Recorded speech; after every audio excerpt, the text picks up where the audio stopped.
শুভেচ্ছা জানবেন, আমার ভালোবাসা জানবেন এবং আজকের এই যারা এই অনুষ্ঠান আয়োজন করেছেন তাদের কাছে আমি বিশেষভাবে কৃতজ্ঞ যে এই সময়টাতে এই ধরনের আলোচনাগুলো অত্যন্ত গুরুত্বপূর্ণ এবং আমাদের নানান বিপদ থেকে আমাদেরকে রক্ষা করার জন্য একটা যে সকলের মধ্যে যে একটা মতের ঐক্য তৈরি করাটা দরকার, যাতে আমরা অন্তত পরিচ্ছন্নভাবে ভাবতে পারি এই মুহূর্তে আমাদের কাজটা কি, এটা খুব গুরুত্বপূর্ণ।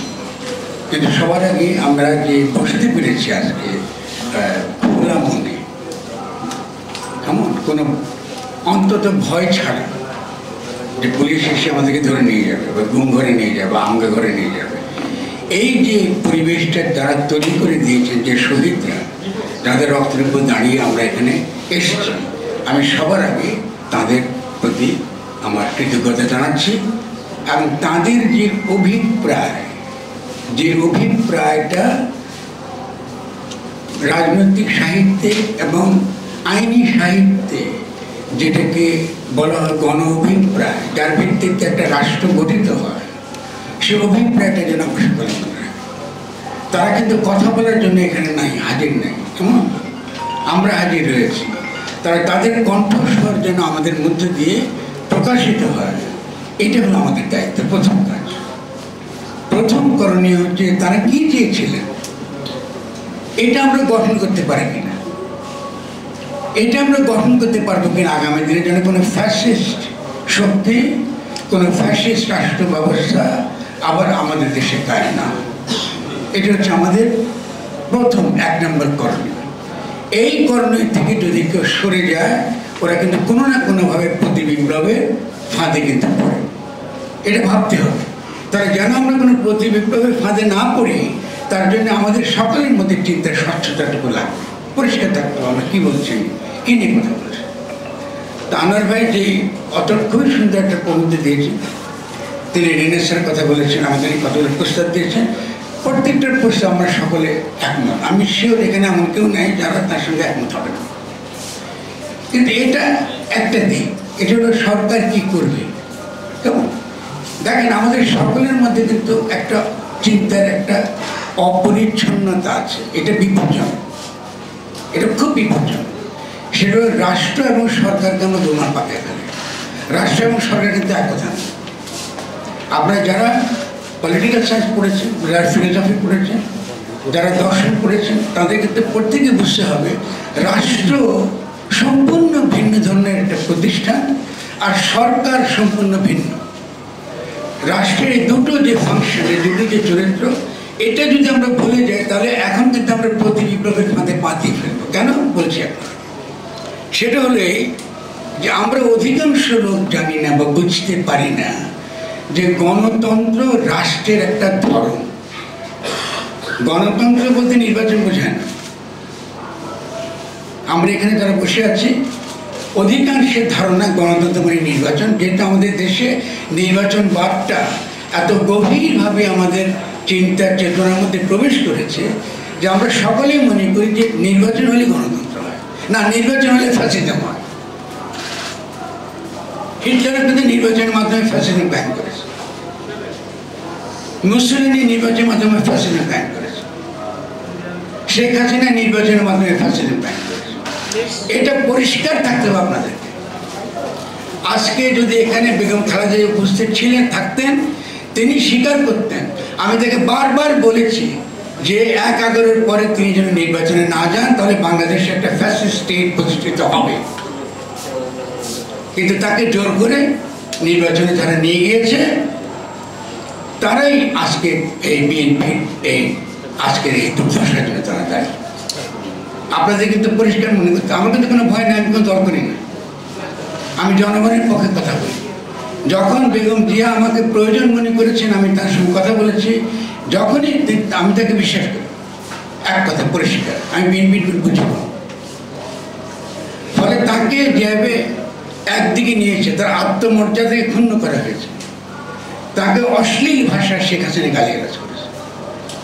এই যে অশ্লীল ভাষায় গালিগালাজ করা এবং তার মর্যাদা ক্ষুণ্ণ করা, তাকে একটা ফালতু একটা মামলায় আপনি বিশ্বাস করতে পারেন একটা দেশের প্রধানমন্ত্রী আপনি ফালতু মামলা, তাকে কীভাবে আপনি অপমান করা হয়েছে, কেমন?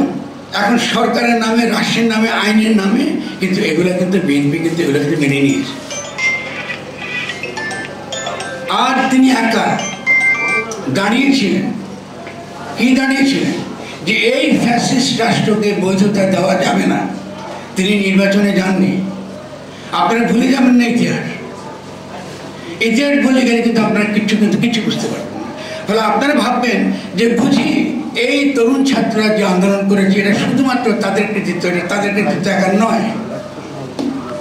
এই কৃতিত্ব যদি দিতে চান তাহলে আপনাকে বেগম খালেদা জিয়াকে কৃতিত্ব দিতে হবে, যিনি ফ্যাসিস্ট রাষ্ট্রকে কোনো বৈধতা দেননি। ঠিক আছে?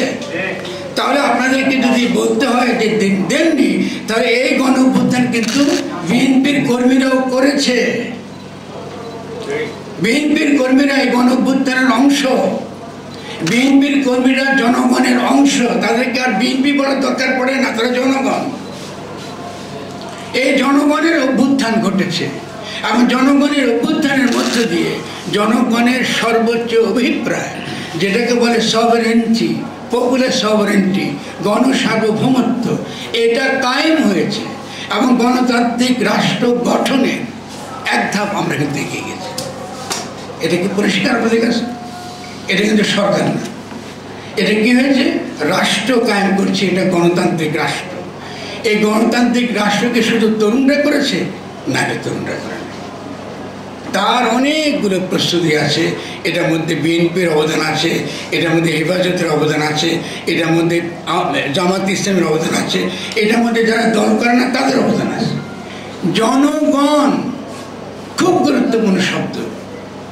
যারা জনগণকে আবার বিভক্ত করে দলীয় জায়গায় নিয়ে যেতে চায়, এরা কিন্তু প্রতি বিপ্লবের অংশ। এখন তারা প্রতি বিপ্লব করবে, এই জন্য তারা দল বানায়, দলের কথা বলে। বিএনপি তো দরকার নেই এখন দলের কথা বলে। খালেদা জিয়ার মর্যাদা প্রতিষ্ঠিত হয়েছে। আপনি কি খেয়াল করেছেন যে প্রথম দিন এসে কি করেছে ছেলেরা? খালেদা জিয়াকে মুক্ত করেছে, করছে না কিনা? তার কোনো বিরুদ্ধে মামলা আছে? মামলা আছে বলেন? মামলা নেই, তিনি সম্পূর্ণ মুক্ত। এখন তাকে বিদেশে পাঠাবার প্রস্তুতি চলছে। তাহলে এটা জনগণের বিজয় হয়েছে। আমরা আর কি বিজয় চাই? এবং এই যে গণসার্বভৌমত্ব, যেটাকে পপুলার সভারেন্টি বলা হয়, এই পপুলার সভারেন্টিকেই গণতান্ত্রিক রাষ্ট্র বলা হয়। এই জন্য বলছি সরকার রাষ্ট্র এক জিনিস না। যদি ভুল করি আমরা কিন্তু সঙ্গে সঙ্গে মারাত্মক ভুল করি। আমি যাব না, যেহেতু শেখ হাসিনা ভারতে কোন স্ট্যাটাসে আছে, কেমন তার যে পাসপোর্ট এটা অবৈধ, তিনি কি শরণার্থী না তিনি কোথায় এটা আমরা জানি না। ক্রমাগত ষড়যন্ত্র চলছে এবং তথ্য হিসেবে আপনাকে বলতেছি, আপনারা জানেন না ষড়যন্ত্র কত গভীর। সেটা এই যে 15 আগস্টে তিনি কালো শাড়ি পরে, তিনি এবং তার বোন কালো শাড়ি পরে দিল্লিতে কিন্তু সেই দিনটা পালন করেছে। প্লিজ আপনারা কিন্তু সতর্ক থাকতে হবে, আমার বিএনপিকে বিশেষভাবে সতর্ক থাকতে হবে। শুধু তাই না, যেহেতু তার কোনো পলিটিক্যাল স্টেটাস নাই, তিনি কোন দেশে এটা কেউ কিন্তু এখন জানে না। এবং ভারত জানে যে বাংলাদেশ থেকে যে কোনো মুহূর্তে তাকে খুনি হিসেবে, আসামি হিসেবে রিকল করতে পারে এবং তারা দিতে বাধ্য। কারণ ভারতের সঙ্গে আমাদের বন্দি বিনিময় চুক্তি আছে, ভুলে যাবেন না। তিনি এই গেম খেলেছেন, এখন সেই গেমে তাকে ফেলতে হবে আমাদের। ফলে সময় দিতে হবে সরকারকে এটা করার জন্য। এবং তিনি 15 আগস্টে কিন্তু তিনি ঠিকই শোক পালন করেছেন, কারণ তার ধারণা ছিল তিনি 15 এবং 21 আগস্টে একটা মাসাকার করবেন। আপনি কি বলে এই সংখ্যালঘুদের কথা বলে বিভিন্ন রকম আইন শৃঙ্খলা ভঙ্গ করে আমরা অনেক কষ্টে আমরা এটাকে রুখে দিতে পেরেছি। আপনি আমার লেখা পড়েছেন, আমরা কিন্তু রুখে দিতে পেরেছি। এখনও কিন্তু আমাদের বিপদ শেষ হয়নি। যে কোনো মুহূর্তে ভারত কিন্তু এখানে একটা বড় ধরনের মাসাকার করতে পারে। আমাকে এটা পানি দিলে ভালো হয়, এটা পানি যে কোনো মুহূর্তে একটা মাসাকার করতে হবে। আমাদের প্রত্যেককে প্রস্তুত থাকতে হবে। আমাদের মধ্যে যদি এখন কোনো বিভেদ তৈরি হয়, সঙ্গে সঙ্গে ঘটনাটা ঘটবে, তার বিভেদ তৈরি করা যাবে। কেমন জনগণের বিএনপি জনগণের অংশ, এই গণ অভ্যুত্থানে আমরা আছি, এটা আমাদের সরকার, এটা মনে রাখতে হবে। আর তার ফলে আমাদের এখন রাষ্ট্র গঠনটা যেটা আমরা এখন করতে পারিনি, এই জন্য গঠন শব্দটা মনে রাখবেন, সংস্কার না।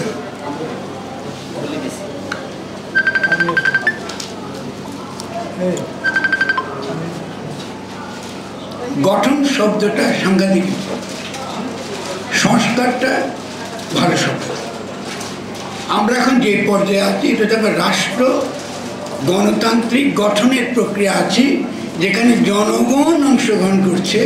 বিএনপি সেই জনগণের অংশ, বিএনপি জনগণ থেকে আলাদা কিছু না, ঠিক আছে? তাহলে এই যে জনগণ, এই জনগণের মধ্যে কে নাই? ফ্যাসিস্টরা নাই, ফ্যাসিস্ট নাই। আচ্ছা, আমি যদি এখন এই যখন পরিস্থিতি যে আমার রাষ্ট্র গঠন কাজ শেষ হয় নাই, রাষ্ট্রকে গণতান্ত্রিক রূপ দিতে হবে, রাষ্ট্রকে গণতান্ত্রিক রূপ দিতে হবে, তার একটা গঠনতন্ত্র লাগবে, যে গঠনতন্ত্রটা গণতান্ত্রিক গঠনতন্ত্র। সংবিধান না, সংবিধান রচনা করে কলোনিয়াল শাসকরা, কলোনিয়াল যারা শাসক তারা আইন দিয়ে কি করে, যারা শাসিত তাদেরকে তারা শাসন করে আইনের দ্বারা। আর এখন আমরা গঠনতন্ত্র কেন চাই? জনগণই কিভাবে একসঙ্গে থাকতে চায়, কি নিয়ম মানতে চায়, তাদের সংস্কৃতি কি, তাদের ধর্ম কি, তাদের কালচার কি, তাদের কি ধরনের প্রতিষ্ঠান তারা চায়, এটা তারা যে কাজে প্রক্রিয়া তারা করে, এটাকে বলে গঠন। এটারই ইংরেজি নাম হলো কনস্টিটিউশন। আপনার শব্দ খেয়াল করবেন, খুব গুরুত্বপূর্ণ শব্দের কনস্টিটিউশন, গঠন। সংবিধান, সংবিধান কে আমাদের শিখেছে? ডক্টর কামাল হোসেন শিখেছে, ঠিক আছে, করছে। কিন্তু এটা যেহেতু তারা এই দেখছেন তো কনস্টিটিউশনের কী অবস্থা, এই গত 72 সাল থেকে এই পর্যন্ত দেখছেন কনস্টিটিউশন অর্থটা কি।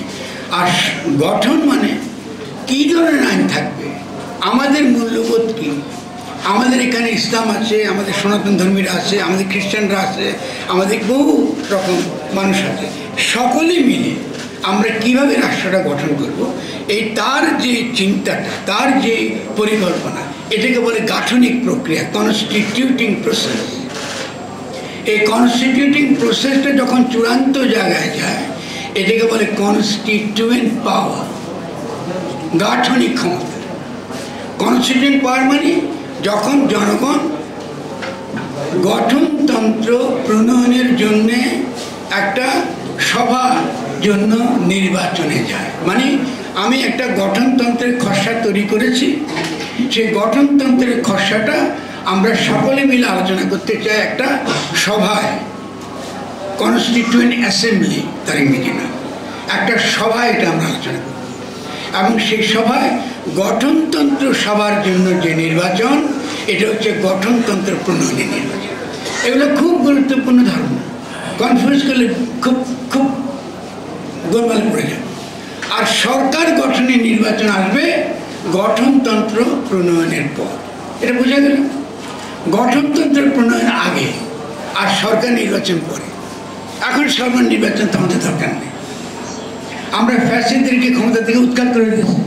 এবং উৎখাত করার কিন্তু একটা গুরুত্বপূর্ণ পার্টনার, জনগণের একটা গুরুত্বপূর্ণ অংশ বিএনপি, গুরুত্বপূর্ণ অংশ জামাত, গুরুত্বপূর্ণ সকলে, সেকুলার কি নন সেকুলার, ইসলামিস্ট কি নন ইসলামিস্ট, আমরা সকলে মিলে জনগণ। আমাদের শত্রুকে শত্রু হলে ফ্যাসিস্ট, আর কেউ না, আমরা সকলে মিলে জনগণ। 71-এ আমরা জনগণ কারা ছিলাম? যারা পাকিস্তানের বিরুদ্ধে লড়েছি আমরা জনগণ, আর যারা পাকিস্তানের পক্ষে ছিল তারা কি আমাদের শত্রু। ঠিক এখনও যারা ফ্যাসিস্ট তারা আমাদের শত্রু, আর আমরা যারা তাদের বিরুদ্ধে লড়াই করেছি আমরা জনগণ। ফলে জনগণের কিন্তু ক্ষমতা প্রতিষ্ঠিত হয়েছে, কিন্তু পুরোপুরি আমরা এটা পারিনি বলে এখনও শেখ হাসিনার সংবিধানকে চালু করবার চেষ্টা চলছে, এবং সংবিধানের মধ্যে পুরো গণ অভ্যুত্থানকে ঢুকে ফেলা হয়েছে। এটা আমরা মানি না। আমরা বলেছি ডক্টর ইউনূসকে অবিলম্বে জনগণের সার্বভৌম ক্ষমতার প্রতিনিধি হিসেবে তাকে প্রধান বা প্রেসিডেন্ট হিসেবে তাকে স্বীকৃতি দিতে হবে, কারণ তিনি নির্বাচিত। শব্দটা তিনি নির্বাচিত, ভোট দিলে নির্বাচিত হলে নির্বাচিত সবসময় বলে না। তিনি নির্বাচিত কেন? সকলে মিলে তাকে নির্বাচন করেছে। আর ভোট হলে কি হতো? ভোট হলে মেজরিটি নির্বাচিত করতে, কোনটা ভালো? সকলে মিলে নির্বাচিত। গণ অভ্যুত্থানে তারা যিনি নির্বাচিত তিনি সর্বোচ্চ গণতন্ত্র এবং তিনি হলেন সর্বোচ্চ গণতান্ত্রিক অভিপ্রায়। তাহলে এই চিন্তাগুলো আমাদের মধ্যে পরিষ্কার থাকতে হবে, তাহলে তারা প্রতিবিপ্লবে ফাঁদে পড়ে যাবে। আর সরকার নির্বাচন হবে কখন? যখন গঠনতন্ত্র প্রণয়ন করা শেষ হবে। ঠিক আছে? আচ্ছা, এখন এই গঠনতন্ত্র প্রণয়নের সময় কতটুকু লাগবে? খুব সহজ।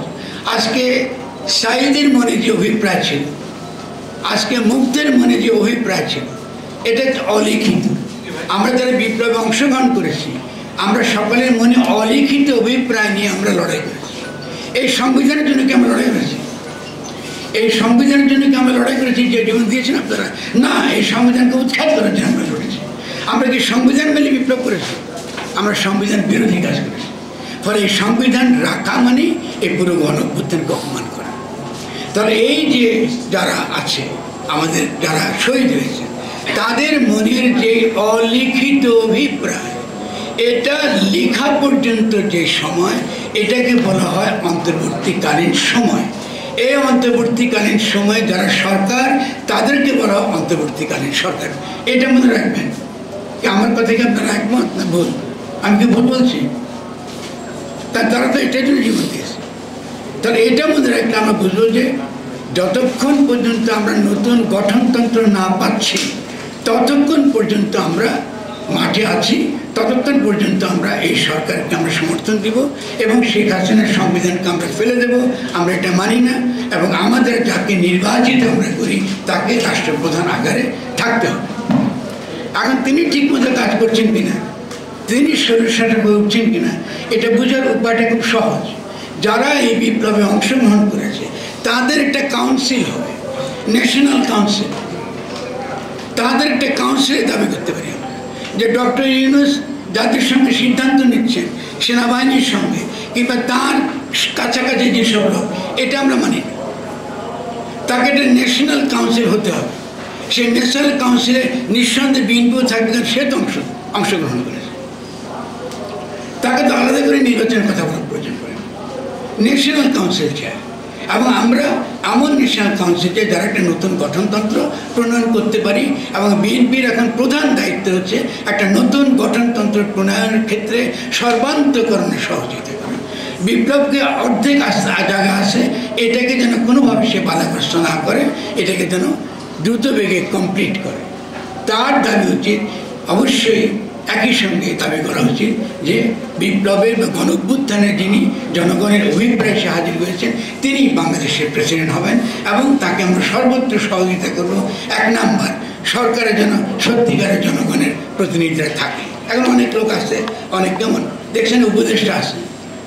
আপনি শেখ হাসিনার ফ্যাসিস্ট সংবিধানের ফ্যাসিস্ট রাষ্ট্রের উপদেষ্টা ডক্টর ইউনূস, এটাকে সহ্য করা যায়? যারা উপদেষ্টা আছে এই ফ্যাসিস্ট রাষ্ট্রের তারা উপদেষ্টা, এটাকে আপনারা সহ্য করতে পারবেন? আপনারা এখন সহ্য করছেন এটা কী করে সম্ভব? এটা তো হতে পারে না। তাহলে এই সংবিধান অবশ্যই বাতিল করতে হবে, এক মুহূর্তে থাকা যাবে। এবং এই যে পঞ্চম সংশোধনী, এই যে আদালতের তামাশা, এগুলো আমাদেরকে করবে না। এগুলোতে সময় বাড়ানো ছাড়া কিছু না। দিল্লিকে সময় দেওয়ার জন্য আপনি এগুলো করছেন, এটা তো আমরা বুঝতে পারি। তো দিল্লিকে সময় দেওয়ার জন্য যদি আপনি এগুলো করেন, আদালতের খেলা তামাশা আমাদেরকে দেখান, এটা তো আর আগের সময় নেই। আমরা এখন ভিন্ন বাংলাদেশে বাস করছি, আমরা কথা বলতে পারি। গত 17 বছর আমাদেরকে কথা বলতে দেওয়া হয়নি।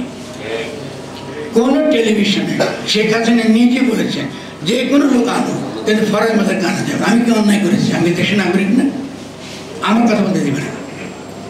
তাহলে আমাদেরকে এখন পরিষ্কার বুঝতে হবে যে বর্তমান পরিস্থিতিতে আমাদের প্রধান কাজ হচ্ছে একটা নতুন গঠনতন্ত্র প্রণয়ন এবং বাংলাদেশকে নতুন করে গঠন করা। কেমন? এই যে আজকে ডক্টর চৌধুরী আনোয়ার ভাই তিনি একটা সুন্দর কথার প্রস্তাব দিয়েছেন, তার পরামর্শ কী করে দেবো? তার পরামর্শ কী করে পৌঁছাবো এখন? আর আমি যদি আজকে ডক্টর ইউনূসকে দিই, তিনি তো উপদেষ্টা, তিনি তো পরামর্শ নিয়ে এবার চুপুর সঙ্গে কথা বলতে হবে। এটা কি আপনারা চান? তাহলে আপনাকে এই পরিস্থিতিটা, বর্তমান পরিস্থিতিটা আমাদেরকে আগে যেতে হবে। এটা খুব গুরুত্বপূর্ণ। এটা আমাদের সময় বেশি, আমি কিন্তু বলবেন এখন আমি দুটো একটু বলবো যে একটা কথা, এবং কিছু কথা তারেককে অত্যন্ত স্নেহ করি, কিছু কথা আমি তারেককে বলবো, ঠিক আছে? প্রথমত, এই গণঅভ্যুত্থান হওয়ার পরে বিএনপি একটা মোবিলাইজেশন করেছে, আমরা শুনেছি, দেখেছি। আমরা এতে কি সমস্যা হয়েছে? এতে ভুল বার্তা গেছে জনগণের কাছে, বিএনপির জনপ্রিয়তা কমেছে। আমি কেন বিএনপির কথা বলছি? কারণ আমরা বিএনপির ভালো চাই, আমি জনগণের পক্ষ থেকে বিএনপির ভালো চাই। আমি তো একটু আগে বলছি, আমার লিখেছি আমি বেগম খালেদা জিয়ার অবদান এই গণঅভ্যুত্থানে, আর কেউ কিন্তু আমি কোনো দেখি নাই কোনো বিএনপির লোকের লিখতে। তাহলে আমার কিছু কথা বলার অধিকার আছে। তাহলে এই যে সমাবেশটা করলেন নির্বাচনের জন্য, নির্বাচন দাও 3 মাসের মধ্যে, আপনারা কেন করলেন? আপনারা কি চাইছেন? উদ্দেশ্যটা কি? এটা তো ব্যাখ্যা করতে হবে আমাদের। আপনারা সব কিছু করে যাবেন আপনাদের মতো, আর আমরা কিছু বলতে পারবো না, এটা তো হবে না। শেখ হাসিনা তাহলে বলবেন যে আপনি কি অ্যাচিভ করতে চাইছেন? বিএনপি তো অলরেডি ক্ষমতায়, বিএনপি তো ইতিমধ্যে ক্ষমতায়, জনগণ আপনি কি বিশ্বাস করেন না বিএনপি ক্ষমতা নেই? আমরা কি বিএনপির জনগণ আকারে নাই আজকে? তাহলে এটা বুঝতে হবে, এই কনফিউশনগুলো মাথা থেকে বের করতে। দল আর জনগণ এক জিনিস না, ফলে দলকে সামনে আসবেন না, এখন দল এখন আসবেন না। আগে রাষ্ট্রটা আমরা গোছাই, শত্রুকে আমরা মোকাবেলা করি, এরপর দল আসবে। অবশ্যই দল আসবে, বিএনপির অবদান স্বীকার হবে, ইতিহাসে রাখা হবে, বেগম খালেদা জিয়ার ইতিহাস রাখা হবে, এবং তারপরে আমরা সামনে আসবো। এখন ধরেন আপনি যদি করলেন প্রথম দিন, করার পথে ভাগ্য ভালো যে পরবর্তী বিএনপি যারা বিচক্ষণ নেতা যারা আছেন, তারা সঙ্গে সঙ্গে বলছে যে আমরা এই সরকারকে সময় দেব, এটা আমাদের তাড়াহুড়া নেই। খুব সুন্দর, আমরা ড্যামেজ কন্ট্রোল করেছি, আমরা যথেষ্ট পরিমাণ ড্যামেজ আমরা কন্ট্রোল করেছি। কিন্তু আমি আরেকটা একটা বক্তব্য দিয়েছি লন্ডন থেকে, এটা কিন্তু খুব বিভ্রান্তি তৈরি। বিভ্রান্তিটা হচ্ছে এই যে তিনি, তার বক্তব্যটা হচ্ছে যে তিনি এখনই নির্বাচন চান, এবং তিনি বলতে যাচ্ছেন যে এই সরকার নির্বাচিত না, একমাত্র দলীয় নির্বাচন হলে নির্বাচিত হবে। রাজনৈতিক দলের ভোটাভুটির নির্বাচনকে তিনি নির্বাচন করছেন। এটা ভয়ঙ্কর, এটা করা যাবে না। কারণ রাজনৈতিক দল নির্বাচন আসবে যখন রাজনৈতিক দল কিভাবে নির্বাচন করবে, তার বিধিবিধান কেমন হবে, তার আইনগুলো কি থাকবে, সেই গঠনতন্ত্র প্রণয়ন হওয়ার আগে এই দাবি তোলা যাবে না। তিনি যেটা বলতে পারেন যে আগামী গঠনতন্ত্র যেটা ঘটছে, তাতে যেন আমরা একটা সুষ্ঠু নির্বাচন করতে পারি, একটা শক্তিশালী নির্বাচন কমিশন করতে পারি আমাদের গঠনতন্ত্রে, যেন আমাদেরকে তথাকথিত তত্ত্বাবধায়ক সরকার এই ভুল ধারণা থেকে বের হয়ে আসতে হয়। এই ভুল ধারণা বিএনপির মধ্যে এখন আছে যে নির্দলীয় নিরপেক্ষ তত্ত্বাবধায়ক সরকার না, এইটা তো দরকার নেই। গণতন্ত্র থাকলে এই সরকার লাগবে কেন? ইন্ডিয়ার কি আসে নাকি নির্দলীয় নিরপেক্ষ সরকার? পৃথিবী করতে আসে। এখন আমরা গণঅভ্যুত্থান করার পরে আবার আগে অতীতে ফিরে যাব? তাহলে আমাদের নতুন গঠনতন্ত্র, এবং এটা আমরা মনে করি যে এটা এখন তারাই উচিত হবে যে গণঅভ্যুত্থান থেকে যে কথাগুলো উঠছে আমরা তার কাছে বুঝবো যে তিনি এটা পরিষ্কার তিনি বুঝবেন। জনগণের রাজনৈতিক ক্ষমতায়নের প্রধান হাতিয়ার হচ্ছে প্রতিটি নাগরিকের ভোট প্রয়োগের অধিকার নিশ্চিত করা। না, গণঅভ্যুত্থানকে তার গুরুত্বপূর্ণ আছে। ভোট প্রদান দ্বারা ক্ষমতায়ন হতে হবে। জনগণ তো ইতিমধ্যে ক্ষমতা, বিএনপি তো পারে না এই ফ্যাসিস্ট সরকারকে আপনার তাড়াইতে। বিএনপি তো উচিত ছিল, এই নেতৃত্ব বিএনপির নেতৃত্ব হওয়ার কথা ছিল। দেশ তো তৈরি ছিল, কিন্তু আপনার তখন নির্দলীয় নিরপেক্ষ নির্বাচন করে বলে বেরিয়েছেন জনগণকে, নির্বাচনের দিকে নিয়ে চলে গেছে। ও গণঅভ্যুত্থানের কথা তো আপনারা বলেন না। আপনারা তো এটা বলেন না যে আমরা এই ফ্যাসিস্ট সরকারকে উৎখাত করে দেব, করেন নাই তো ভালো।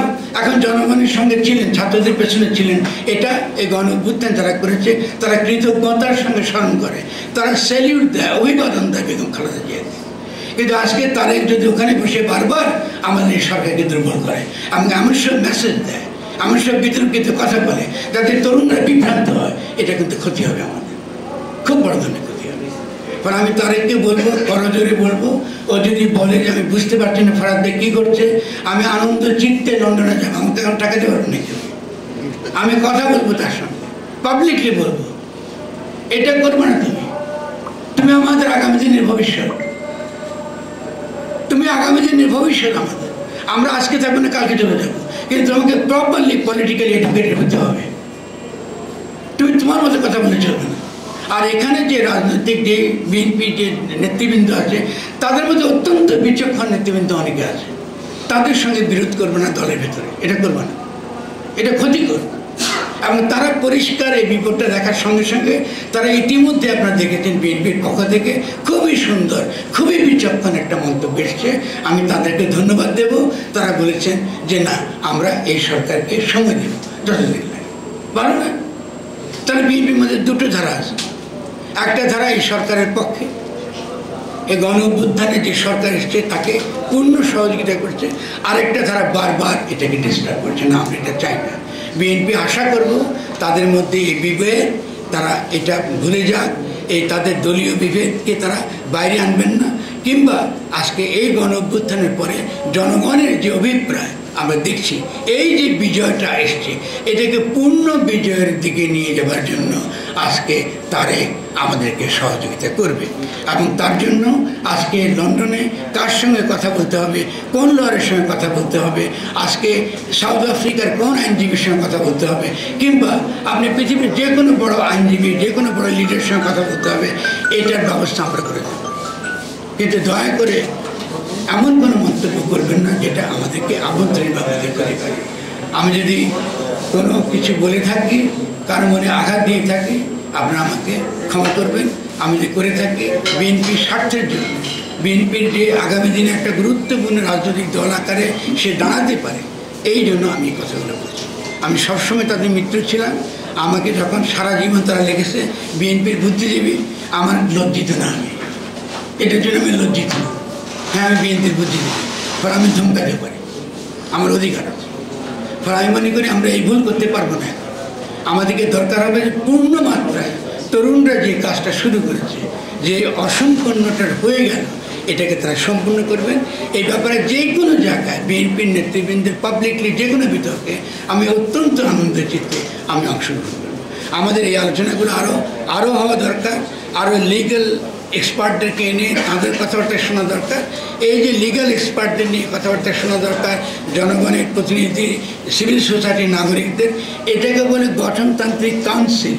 যখন এই ধরনের পরিস্থিতি দেশে তৈরি হয়, তারা নতুন গঠনতন্ত্র প্রণয়নের জন্য যেসব কাজগুলো দরকার, সেই কাজগুলো করার মধ্যে গুরুত্বপূর্ণ একটা কাজ হচ্ছে গঠনতান্ত্রিক কাউন্সিল।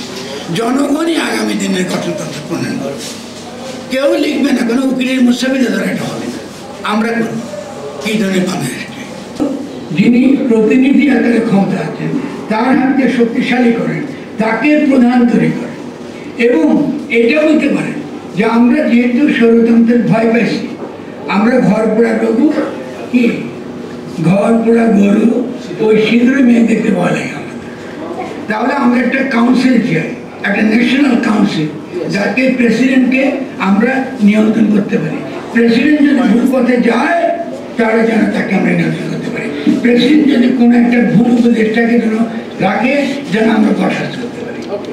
তাহলে আপনারা কনস্ট্রাকটিভ আলোচনায় আসেন। যখনই গঠনমূলক আলোচনা আসবেন, ছাত্ররা আপনাদের সঙ্গে হাত মেলাবে।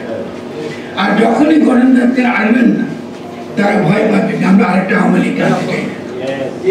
তাহলে বিএনপিকে প্রমাণ করতে হবে আমরা আরেকটা আওয়ামী লীগ হব না। আমরা আওয়ামী লীগ না হলে কি করে কথা বলতে হবে যে আমরা মনে করি ডেফিনেটলি আমাদের জনগণের সার্বভৌম ক্ষমতার প্রতি ডক্টর ইউনূস, আমরা তাকে অবিলম্বে দেশের প্রেসিডেন্ট বানাতে চাই। চুপ্পুকে তিনি বরখাস্ত করে দেবেন এবং তিনি আমাদের জনগণের প্রেসিডেন্ট আকারে থাকবেন এবং শেখ হাসিনাকে অবিলম্বে দেশে করে থাকবেন, আমরা তার বিচার চাই। শেষ কথা শেষ নাই। এবং তার সঙ্গে সঙ্গে আপনারা কি কথাটা বলবেন, আমাদের কথা হচ্ছে আমরা যেহেতু মনে করি আমরা আরেকটা স্বৈরতন্ত্র চাই না, একজন ব্যক্তির শাসন চাই না, আমরা একটা ন্যাশনাল কাউন্সিল চাই যাতে প্রেসিডেন্ট সেখানে জবাবদিহি করতে পারতে পারে। এগুলো হলো কনস্ট্রাকটিভ, এগুলো হলো গঠনমূলক। এখন যদি আমরা অন্য কথা বলি তাহলে কিন্তু এটা গঠনমূলক করবে না। যাই নির্বাচন দাও, 3 মাসের মধ্যে দাও, 6 মাসের মধ্যে দাও, এটা গঠনমূলক হয় না। আর কিছু না। আমার চেয়ে বেশি তারে কেউ স্নেহ করে না, আমার চেয়ে বেশি তার প্রতি দরদ আপনাদের কারণ নাই। কারণ আমি আমার সামনে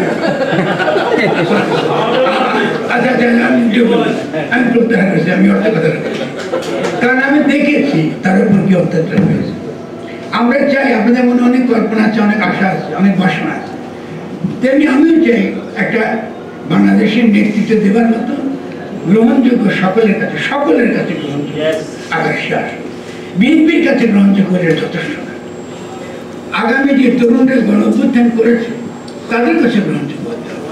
তাহলে এমন কিছু করা যাবে না যাতে এই বিভেদটা তৈরি হয়। আমাদেরকে একসঙ্গে থাকতে হবে। আমি সকলকে ধন্যবাদ জানাই। আসেন আমরা একসঙ্গে কাজ করি। আমার কথা যদি মনে আঘাত পেয়ে থাকেন আমি ক্ষমা চাইতেছি। ধন্যবাদ জনাব।